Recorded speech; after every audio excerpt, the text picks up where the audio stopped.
They told me I could party all night if I did meth.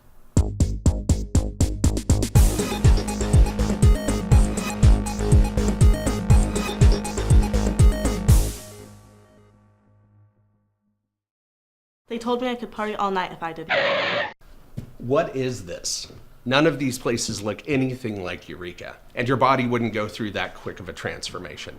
It's time to get real about what happens to your body on meth. Meth can destroy that part of the brain that has to do with pleasure.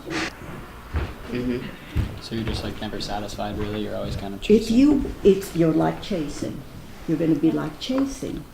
The only problem is, the more you chase, the more you use, that area of the brain also is in charge of a lot of things, like the way you think. Then you start feeling paranoid, you start seeing things.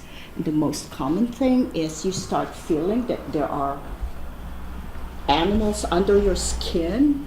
And if have you ever seen the face of meth? Yeah. Did you see the sores? You know what that's from? Because they feel that there are insects or something in there, and they have to get it out. But that's the meth, disturbing that chemical in your brain that has to do with reality. Is the damage reversible that it does to your brain? Oh no, It's not reversible. Some are reversible. It depends on how long you've used it.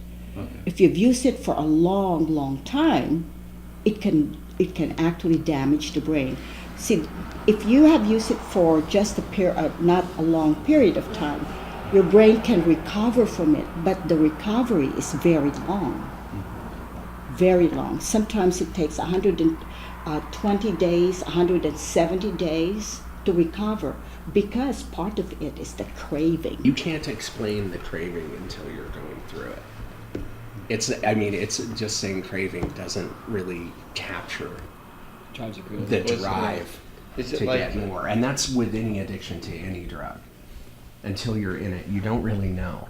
So you know, like how compelling that is. It is like a button being pushed that you have to get it. You have to get it. You have to get it. Would you say it's like if you try to hold your breath and then at some point in time you can't hold your breath? Or like it's something that someone who hasn't used meth has experienced. Like what would if you held your breath, like not having it would be holding your breath, and you are going to do anything to get that next breath. Yeah. Yeah. Do you think the withdrawals from methamphetamines is what makes people want to continue to use because they're afraid of the come down, or? The withdrawal from methamphetamine isn't as extreme as like an opiate come down. That's where you're physically ill. Basically, you would sleep, but it's complicated by what Ruby said, the damage to your brain, and it does certain things, like it makes you think the same thoughts over and over. Therefore, it's difficult to sleep. But the best cure, or one of the cures, is to be able to sleep. Yeah. So part of the come down is like 3-4 days sometimes. Hallucinating. Right, and you need to eat. But even that, it affects your ability to eat. So when you're doing it, that's why people get so skinny. Because it just, you're not hungry. And it has a general effect on all your system. When you're using meth, especially, you're taking more and more, your heart starts pounding. Yeah, I heard it especially affects the heart. Right. Just it starts pounding. And sometimes when your heart is beating so fast, it can't keep up with it. And so it starts beating erratically. And some people can have a heart attack as a result of that. Is that why people usually die from the use of meth, is from heart problems? It can be from a lot of things, but heart problem is one of them. People don't eat when they are using meth. So part of the problem is also the kidneys. They're not drinking, they're not eating. So the kidneys can be affected, the liver can be affected, your whole system can be affected. And not only that, also the big problem is if you use it for a long, long time, you lose your teeth. And I believe over the time with sustained use, you get an enlarged heart, correct? Absolutely, From it beating so hard. yeah. Do people take tolerance breaks with meth? Meaning? taking a break so that when they a month break so that when they take it again it will be a much better high. I guess you could do that if you had that kind of control. And that would almost imply that you weren't really addicted to it. You're just kind of sustaining yourself because your body needs it. The addiction, does it actually start like when you just first try it, or like is it only after a few times using it? Well, the studies have shown, according to the brain structure and how it responds to meth, you can get addicted after one. You know, especially if you have problems, that you're using it for depression, you're using it because you don't feel good about yourself. All of a sudden, you feel that good feeling, you know, that responds to your need. And you have a lot of energy, like you feel like you can do anything until it starts to go down. Kids who I've talked to who used meth is that the first buzz, you know, that's what they look for, but it may not happen even with the subsequent use of meth. So they try to go after that buzz. And so they try to use even more and more and more.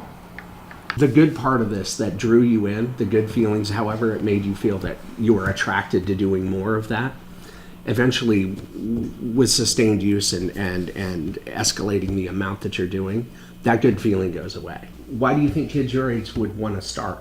Like what? To lose weight so they can look better. That's one of the reasons. To have a better time. Maybe. To cope with, Experimentation. Get influenced by someone who they to cope with like trauma or like mental illness. Exactly. Sure. I do not feel good being who I am. I don't feel good right now, but if I take this, so what it does, it'll give you an abundance of energy in the beginning. And yeah, and that's a great thing, especially if you're kind of a low energy person. It will amplify certain parts of your personality. It'll give you more energy, but that comes at a cost. And You know? the higher you go, the lower you drop. That's correct. So if you're depressed and not feeling good about yourself or about your environment, so you'll have a temporary high, but when you come down, you're more depressed. And that's how it becomes cyclical. That's how you get yourself in trouble. So you'll go way up. It was like, oh man, I had all this energy. The come down's horrible, and you're depressed. So what's a good solution to that? More meth. That's correct. That's right. That's correct. And when you know you're getting in over your head, so if you were going to school and you hadn't slept in 2 days, so then your school suffers. But you got to get up and go to school. You got stuff that you have to do. You do more. That's how people get trapped in this. When people are older and they have a job, if they're working, stay up for 2 days, and then I can't, I'm too tired to go in, I need more, boom, and you get caught in this cycle. And that's when you find, then you stop eating, you begin to lose control of reality. How long does it take to go down? Like how long does a... See, that's the problem too. You know, it doesn't stay in your system very long. So to be able to sustain that feeling, if you want to capture that feeling again, you would want to get more right away. You know, it's not like cigarettes, okay, this is good. And then for a little while, you know, not until you feel anxious that you'd smoke again and feel calm. This one, you know, because you got that buzz, you'd want to do it again. It's such a high that...